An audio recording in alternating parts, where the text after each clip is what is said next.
इस दिन मेरा शौहर घर पर मौजूद न था। उसका दोस्त, जो हमेशा मुझे ऐसी नजरों से देखता था जैसे आंखों ही आंखों में कोई बात कर रहा हो, मेरे दरवाजे पर दस्तक देने आया। मैं पहले ही समझ चुकी थी क्योंकि उसकी नजरें मुझे हमेशा बेचैन किए रहती थीं। हकीकत तो ये थी कि वो मेरे शौहर से ज्यादा ज़हीन और खुश नजर आता था और मेरा दिल चुपके से उसकी तरफ खंचता था। जब दरवाजा खटखटाया गया तो मैंने पूछा, कौन है? बाहर से आवाज आई, भाभी जान, मैं साहिल हूं। मेरे दिल की धड़कन एकदम तेज हो गई। उसने पहली बार मुझे भाभी जान कहा था और इस लफ्ज में एक अजीब सी दलकशी थी, जैसे वो कुछ और ही कहना चाह रहा हो। मैंने फौरन दरवाजा खोल दिया। मैंने अपना चेहरा कुछ उदास सा बना लिया और बीमार होने का तासर दिया। आहिस्ता से कहा, मेरी कमर में बहुत दर्द है। साहिल ने मुस्कुराते हुए जवाब दिया, अगर आप चाहें तो मैं मरहम लगा देता हूँ, दर्द जल्द ठीक हो जाएगा। इसकी बात सुनकर मेरी सांस अटक सी गई। मैं जानती थी कि वो दरहकीकत क्या कह रहा है, लेकिन मेरा दिल भी तो वही चाहता था। मैंने सिर्फ सिर हिलाया और वो अंदर आ गया। कमरे का माहौल एकदम बदल गया। इसने मरहम निकाली, थोड़ी सी अपनी अंगली पर लगाई और मेरे पास बैठ गया। इसका चेहरा मेरे बिल्कुल करीब था। इसकी सांस मेरी गर्दन को छू रही थी। जैसे ही उसने मेरी कमर पर मरहम लगानी शुरू की, मेरी सांसें तेज हो गईं। इसकी अंगलियों का लम्स सीधे मेरे दिल तक उतर रहा था। कभी वो हल्का सा दबाता, कभी ज्यादा। मैंने पलकें बंद कर लीं और अपने होंठ दांतों तले दबा लिए। साहिल ने आहिस्ता से कहा, भाभी जान, लगता है मरहम अपना काम कर रही है। इसकी मुस्कुराहट, उसकी नजरें, सब कुछ मेरे काबू से बाहर हो रहा था। मैं खामोश थी, लेकिन अंदर से मेरा सारा जिस्म कांप रहा था। इसकी अंगली कभी कुछ नीचे चली जाती, कभी कुछ ऊपर। मैंने उसका हाथ रोकना चाहा, लेकिन रोक न सकी।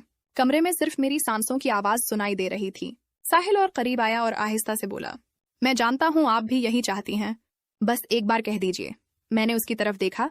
उसकी आंखों में वही बेचैनी थी जो मैं पहले भी महसूस करती थी। मैंने कुछ नहीं कहा, सिर्फ नजरें झुका लें। उसने मरहम मेज पर रखी और करीब आ गया। अब हम दोनों के दरमियान सिर्फ एक कदम का फासला था। मेरी अंगली उसके हाथ से जा लगी और मुझे लगा जैसे बिजली का झटका लगा हो। मैंने आहिस्ता से कहा, साहिल। इसने मुस्कुराते हुए जवाब दिया, बस भाभी जान, अब मैं समझ गया।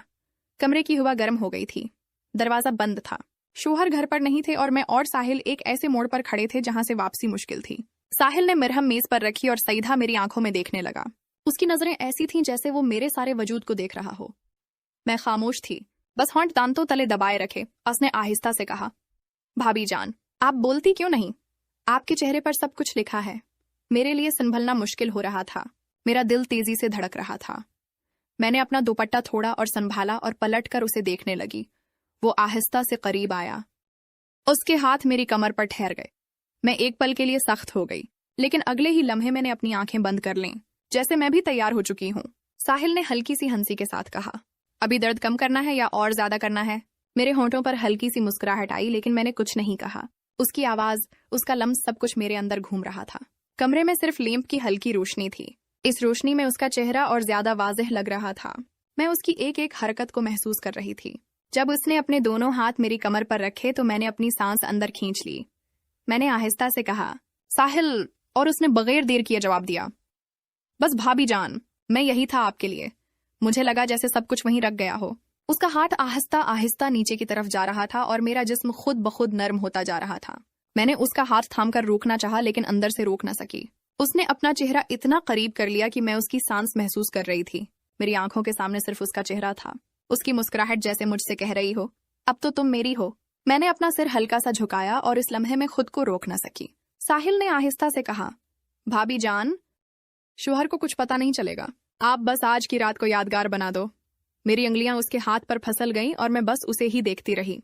दिल में खौफ भी था, लेकिन इस खौफ से ज्यादा एक अजीब सी खुशी थी। वक्त रखता जा रहा था। दरवाजा बंद था। घर खामोश था और मैं और साहिल एक लकीर के दोनों तरफ थे। इस लकीर को पार करते ही सब कुछ बदल जाता। मैंने हंसते हुए बस इतना कहा, तुम रखने वाले तो हो नहीं और मैं रोक पाने वाली नहीं। उसने सीधा जवाब दिया, फिर देर कैसी भाभी जान। और जैसे ही उसने मुझे अपनी तरफ खींचना शुरू किया, मेरा सारा काबू टूट गया। साहिल ने मुझे अपनी तरफ खींच लिया। एक पल को लगा जैसे पूरा कमरा घूम गया हो।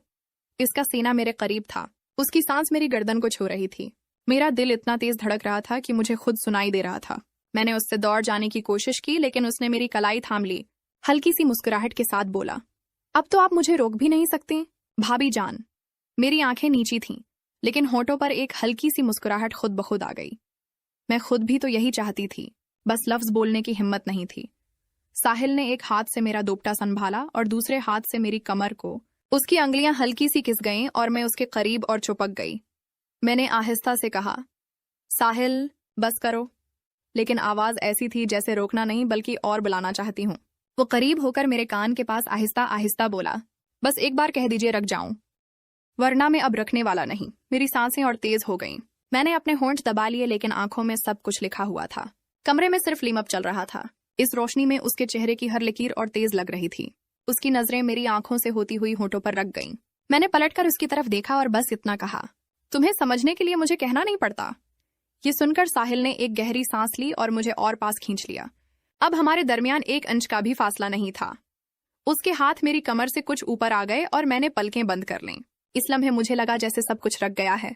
दरवाजा बंद, घर खामोश और हम दोनों अकेले। शौहर घर पर नहीं थे और मैं अपने शौहर के दोस्त की बाहों में थी। साहिल ने कहा, भाभी जान, आज के बाद सब कुछ बदल जाएगा। मैंने आंखें बंद रखते हुए सिर्फ एक हल्की सी आवाज निकाली, जो होना है अब होने दो। और अगले ही लम्हे साहिल ने एक कदम आगे बढ़ाया, जहां से वापसी मुश्किल थी। ये कहानी एक ऐसे नाजुक मोड़ की इक्कासी करती है जब इंसान अपने जज्बात और ख्वाहिशात के दरमियान घर जाता है। ये हमें उस बात पर सोचने पर मजबूर करती है कि हमारे फैसले न सिर्फ हमारी बल्कि दूसरों की जिंदगियों को भी किस तरह मुतासिर कर सकते हैं। हर रिश्ते की अपनी होती है जिसे हमेशा महफूज रखना चाहिए।